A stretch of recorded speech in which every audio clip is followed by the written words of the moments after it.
Hi there. Thanks for joining me on Rethink Real Estate for Good. I'm Eve Picker, and I'm on a mission to make real estate work for everyone. I love real estate. Real estate makes places good or bad, rich or poor, beautiful or not. In this show, I'm interviewing the disruptors, those creative thinkers and doers that are shrugging off the status quo in order to build better for everyone.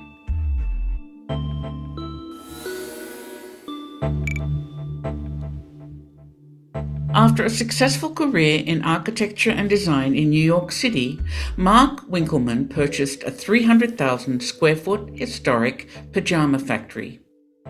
Once the largest pajama factory in the world, the building sat vacant in a small town in central Pennsylvania with a population of just 114,000. The Winkelmans set about filling it, one corner at a time, with a vision for an affordable and thriving creative hub.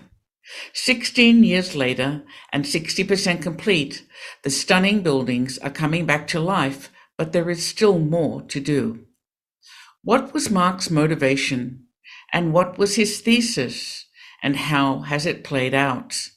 Listen in to learn more.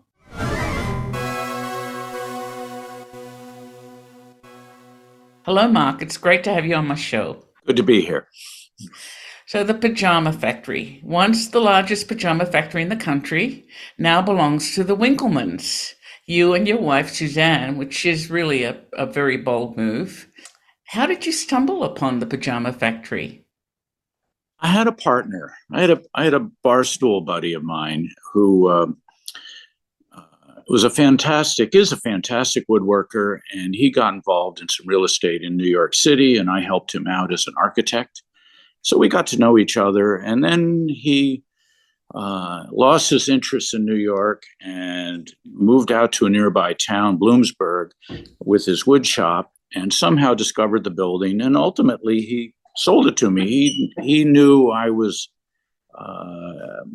interested in expanding my architectural practice, if you will, to really own and develop a building or a space or become a developer. So he sold me the building in a sense. And I mean, it's crazy. It's in the middle of Pennsylvania. I knew nothing about Pennsylvania. I got as far as the Delaware Water Gap, which is a nice place to canoe and hike on the Appalachian Trail, but that's about 200 yards into Pennsylvania. And Pennsylvania is a huge state. So anyway, we saw the building, found the building, and the building, I mean, if it was in New York, it would be worth a fortune.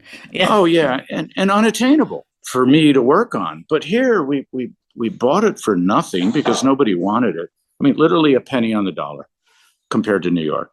It didn't really know what to do with it, except that it had potential. It had all potential.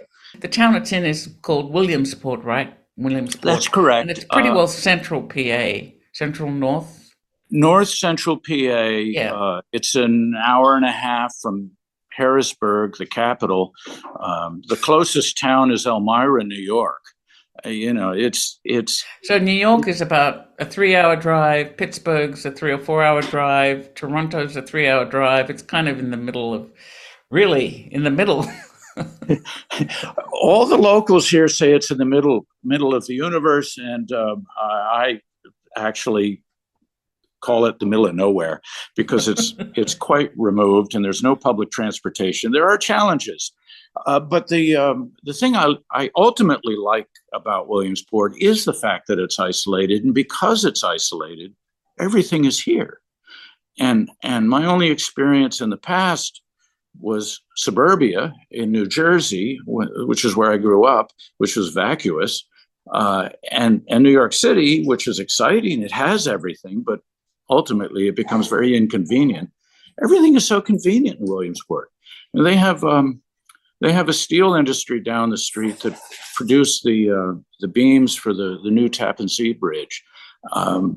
Huge industry. Right up the street, we have a small precast company And I literally had some pieces precast for the building and dragged them back here on a wagon. You can't do that in New York. That's been a remarkable kind of revelation to me. I came here for the building. I came here for the challenge of restoring this historic building. I didn't care about the town, but I've come to really appreciate the town and its surrounding. In fact, we moved out here. Susie and I have moved out here. Our daughters moved out here. And I've been lucky enough to see it. It's wonderful. How big is it? It's 300,000 square feet spread over 8 buildings around a lovely little courtyard. It's ridiculous. It's so big. And it has a really rich history. I learned that not only was it the largest pajama factory, but Keds were invented there. That's correct. Largest pajama factory in the world. In the world, yes. Apparently. It was before China became a big manufacturer, obviously. And before people stopped wearing pajamas. Well, that too, yes. That's another discussion. But yes, it was originally Lycoming Rubber Company, and its history as being part of U.S. rubber is what ultimately warranted listing on the National Register of Historic Places. But as a rubber company, they started in 1883, I think, and they made basically they dipped wool socks in rubber and gave them to the lumber industry, and that's what they used to climb around on the logs as they took them down the rivers. That was their start. But then it moved into athletic wear at the turn of the century, the turn of the last century. And they did invent and produce Ked sneakers here. And I think Ked sneakers was introduced in 1916. And the big buildings, we have 3 big buildings all connected, which comprises 2/3 of the whole, 200,000 square feet out of the 300,000. I think they were built by Keds, by the Keds business, because the timing was right. And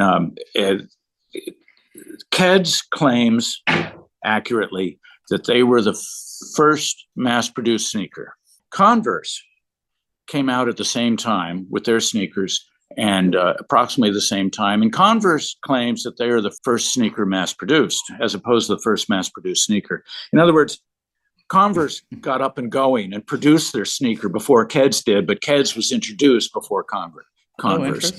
Yeah, I know, they're all fighting. Yeah, it's neat stuff.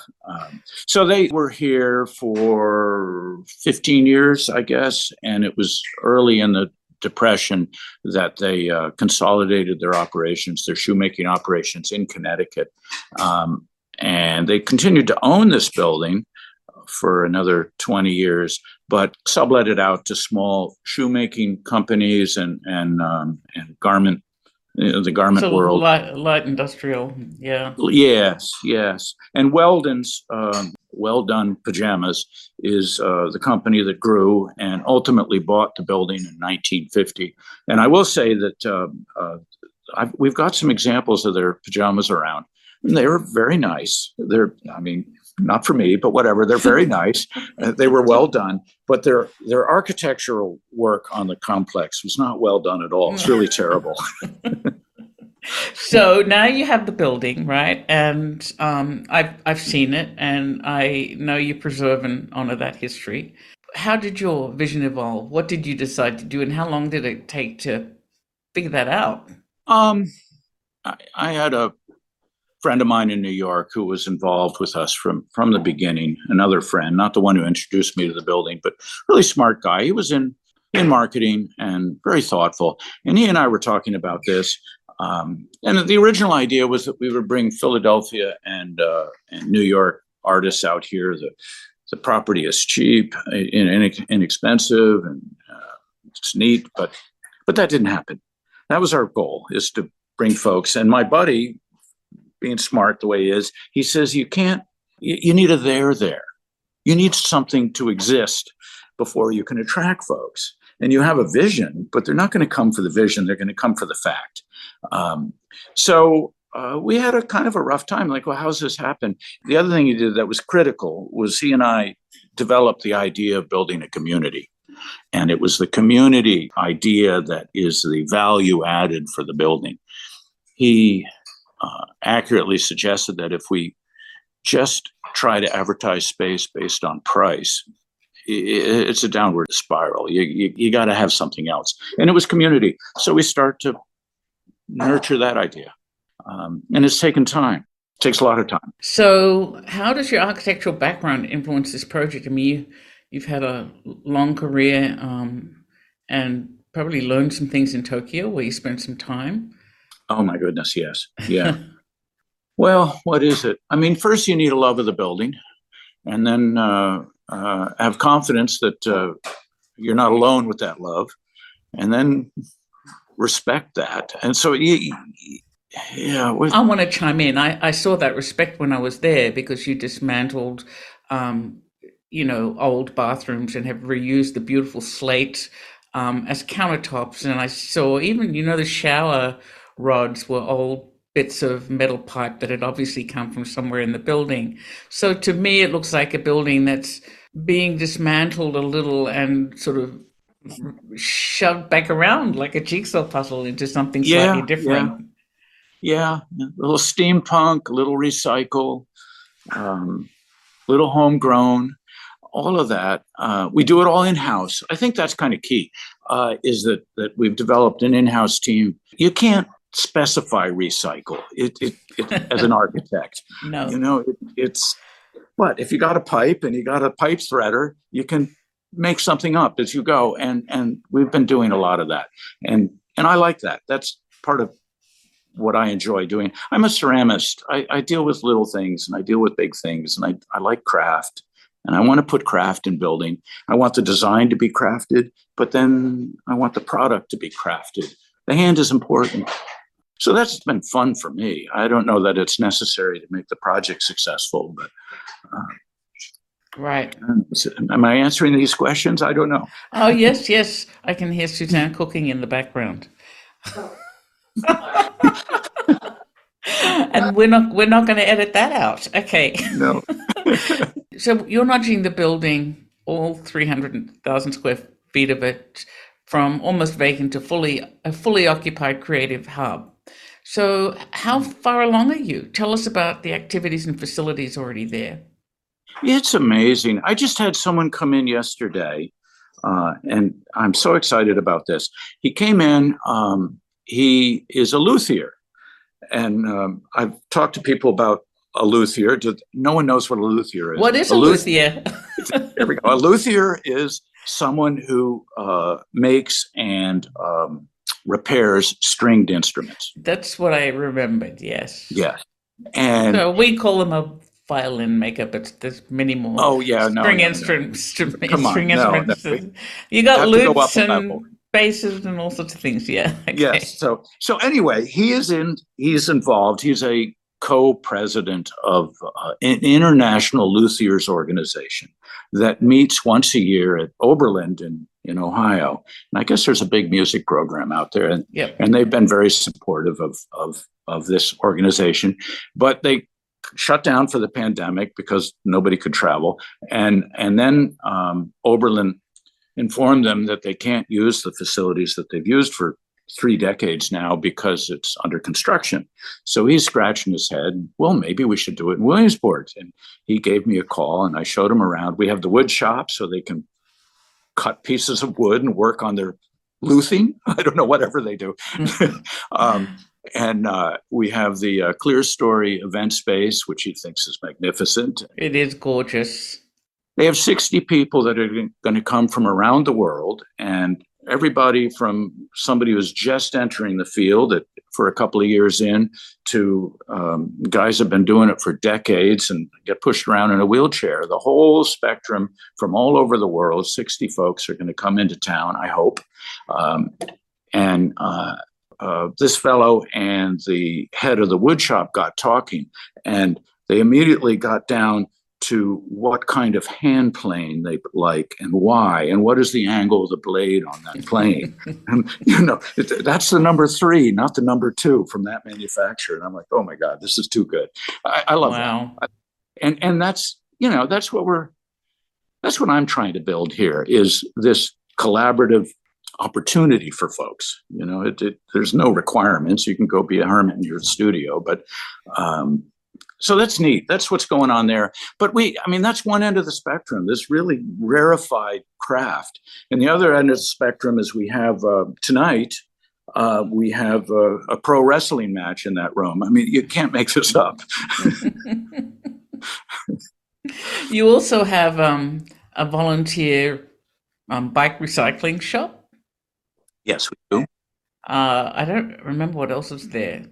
Oh my. Okay. Well, we have a community wood shop, and we have a clay studio, which is open to the public. You take classes and become a member there.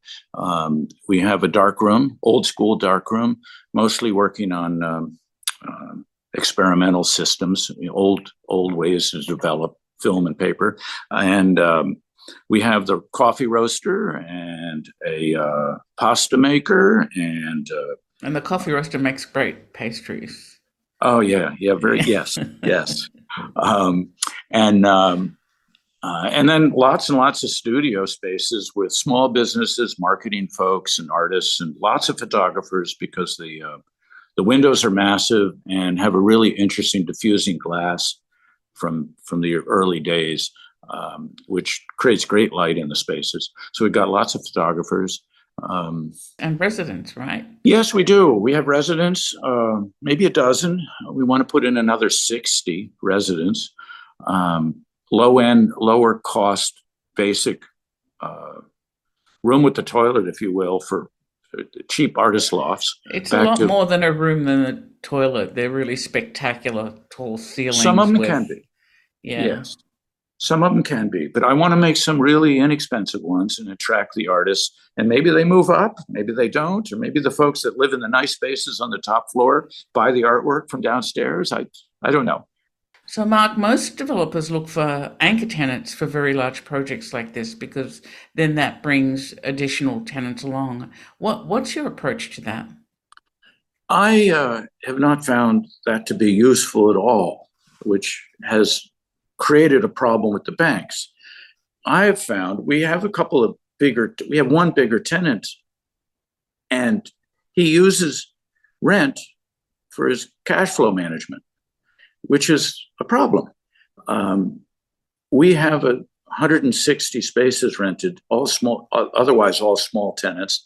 And I find security in having a lot of tenants instead of giving power to a few tenants. You fight the financial system by not having an anchor tenant that basically can cover a good percentage of the rent. But in my case, with 300,000 square feet, what's an anchor tenant? 100,000 square feet, and anchor tenants tend to be not local too, right? So right. How many of your tenants would you say are local? All of them. All of them. All of them. The retail tenants, yeah. Yeah, all of them. So they're very committed to the community and the town. And the factory, which is nice. Yes. Yeah, they're committed to the project. What's an attractive condominium price then there?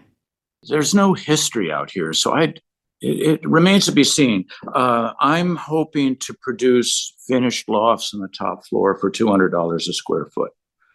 That's less than half what they are now in Pittsburgh, Pennsylvania. Can't even guess what they are in New York or Philly. Oh yeah, no, it's crazy. It's 10 times. In Manhattan, it's pushing $2,000 a foot. And wow. Philly, I looked recently, and Philly, I seem to find a lot of them around 300 a foot. So I think we can. The question is, can we make it work? But I think we can because the acquisition cost of the property was so low. So you've got about 60% of the space full? Yeah. And you're now on a path to build out the final 40%? In phases, still. In phases, okay. Yeah. Because that's a lot of square footage, right? Yeah, it still is. That's right. And so, about the creative facilities, what else is planned? You've got a luthier coming. In your vision, what would be ideal? Well, we've got the clay studio, wood shop, and bicycle recycle and photography are all part of a nonprofit umbrella organization called Factory Works. And I'd very much like to see Factory Works expand their offerings to include metalworking and printmaking and glass work. We can keep going. Whatever, have a maker space, get some digital fabrication going. So to that end, I'm dedicating about 15,000 square feet of space on the ground floor to consolidate and allow them to expand at the same time. So I think that's going to be key. What we really need to do is get the tenants to start to take control of their own futures here and allow me to step aside. That's a challenge. I don't know. I'm hoping the condo process will do that. Yeah, because you then can create a condominium association which has governance that isn't just you making decisions, right? Exactly. Yeah. And it is challenging. So what's a typical day at the factory like for you since you live there? Yeah. Oh, I'll get a call when someone's key breaks off in the lock. And there's a pipe that breaks somewhere because it froze in the winter because we can't heat the whole place yet. What is my typical day? Yeah, I got a lot of balls in the air. But I try to keep focused. We went away, Susie and I went away on a vacation for 2 weeks. I didn't talk to anyone for 2 weeks. The place ran itself. That must be comforting. Well, it almost is. And I say almost because there isn't really a number two person who would call me if there's an issue. There's a bunch of number three and number four and number five people, but there's no number two person. And so I kind of need that. And I need enough cash flow to be able to just pay someone to be a number two. And then I'd be directing him instead of trying to direct everybody. So right now we've got 10 employees, and I have to sort of stay on top of all 10 of them. They're all doing things that are different. Well, 3 of them are doing construction. So there's a hierarchy there. We got one guy who's in charge of construction and maintenance. But otherwise, everybody's kind of has an individual discipline, which is unnerving because you have one bookkeeper and then she's out sick. Yes. What do you do? Yeah, there's this dilemma when you're in the 10 to 20 people phase where you can't really quite afford someone to supervise everyone for you. It's tough. Yeah. That's where we're at. Again, the condo will have a board that takes care of this, but we're a ways from that. Yes.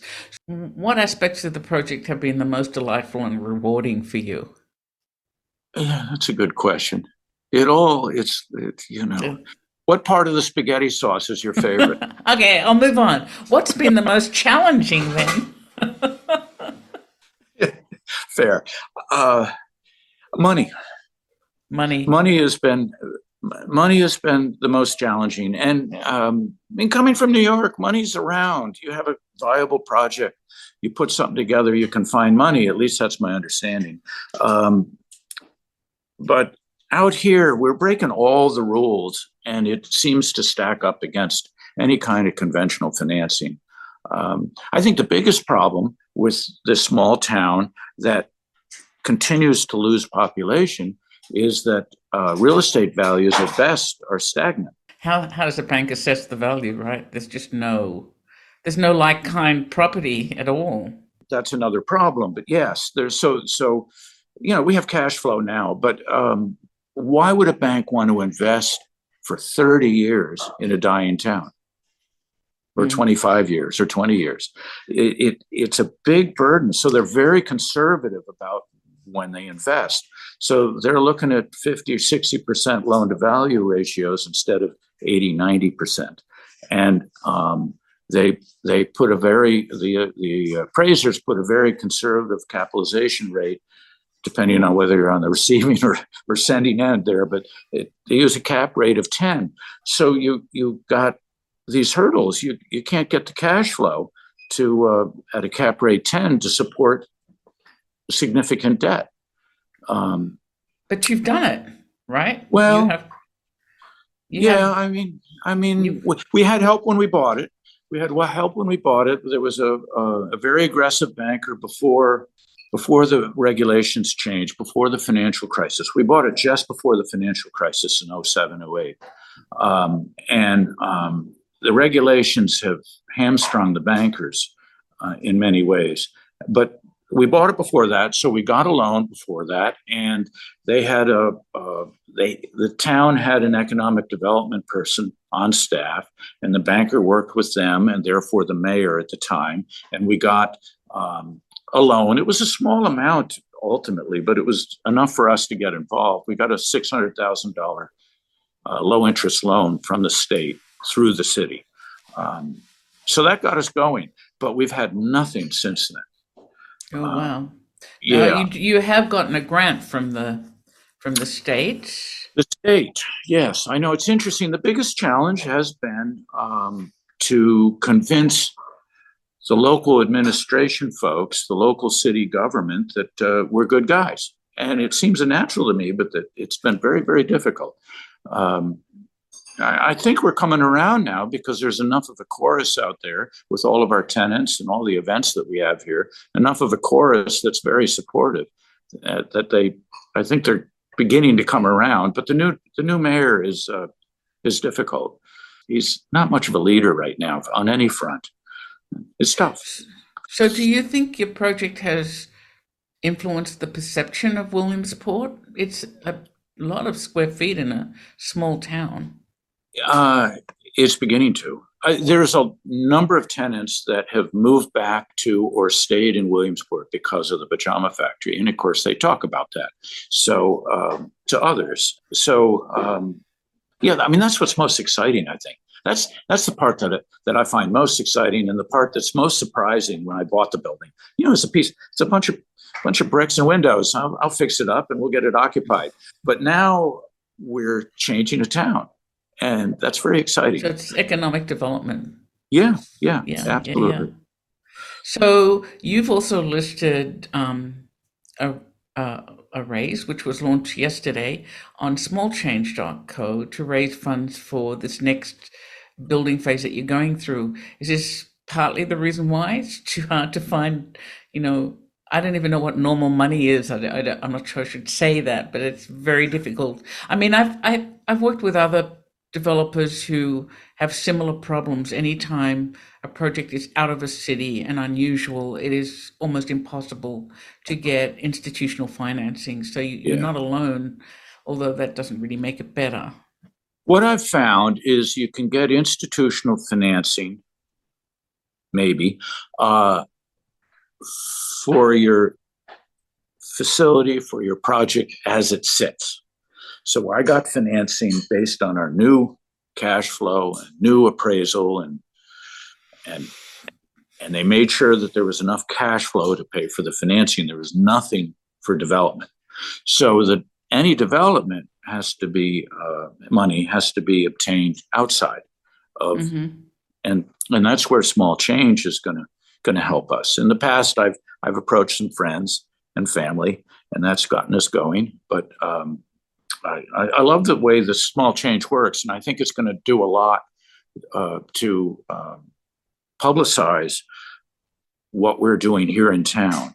And I'm looking forward to getting. I don't know I'll get so much money out of the town folks, but I think we'll get a lot of positive PR, and I'm going to push that. Yeah.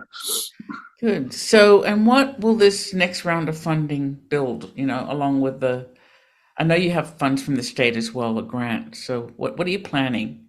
Yes. So I hope to have about $3 million to work with in total, and the state funding's going towards too long deferred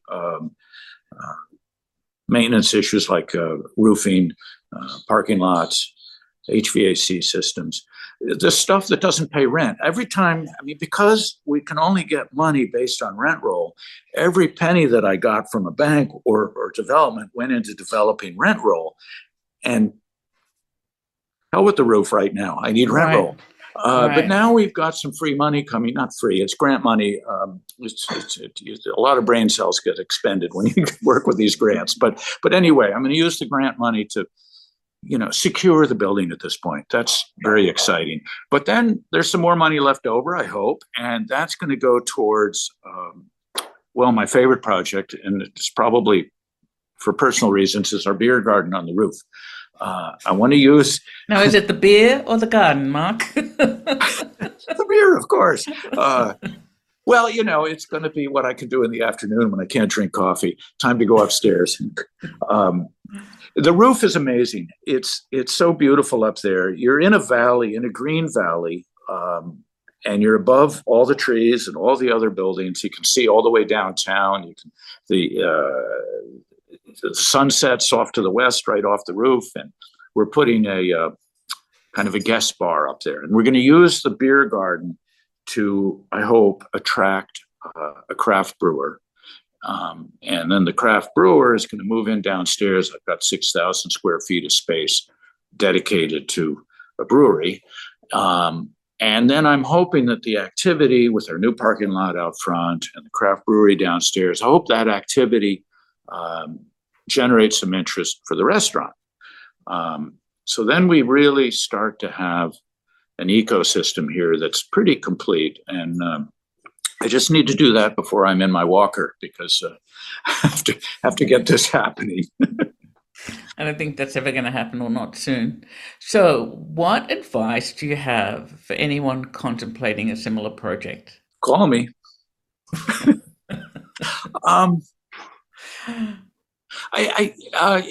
You have to be prepared for a lot of time. I did this in New York. We bought into a loft in downtown Manhattan in 1984 and paid almost nothing for it. It was a dump. It was truly a dump right over a disco. But I knew that there was a lot of space, and I was an architect. It's like, okay, I'll work with the space and we'll see how it goes. And it went fantastic for us over time. It's now worth a bloody fortune. And it allowed me to buy this building. So I'm like, okay, let's do it again. But it takes time. I mean, it was 30 years in New York to build the value. Yes, like real estate is a long hold. It should be. And Yeah. I think the way the development world works and money works, it demands a short-term return. And that is counter to building a quality community-based structure or institution. So you got to go into it with your eyes wide open that it's going to take a long time, even longer than you think. As I said, this is a 5-year project for me, and I'm on 16. So there's no sequel planned for you, right? No, there's not a no, Pajama Factory #2. No, there really isn't. No, people have asked. No, this is plenty, and it's the other thing about it is it's an endless project, which is fine. I want to get it so it can support itself, but that doesn't mean I can't continue to contribute. So final question I want to ask is how does this project feed your soul? Oh, so many ways. As I said, I love the crafts. I was an architect. I decided to go to the dark side and become a developer. And then after many years, I finally decided I'm not really a developer. I'm a design builder. And I love that.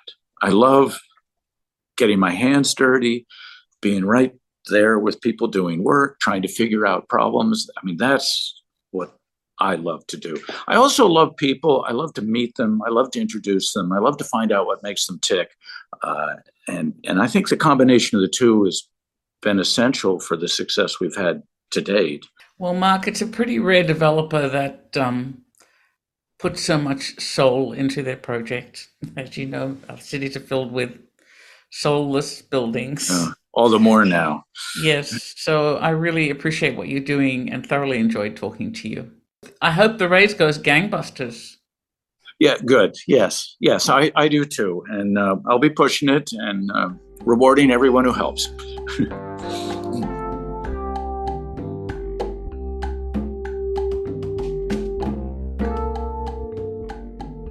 I hope you enjoyed today's guest and our deep dive.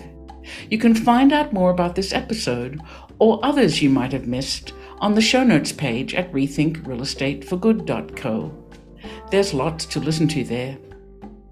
Please support this podcast and all of the great work my guests do by sharing it with others, posting about it on social media, or leaving a rating and a review.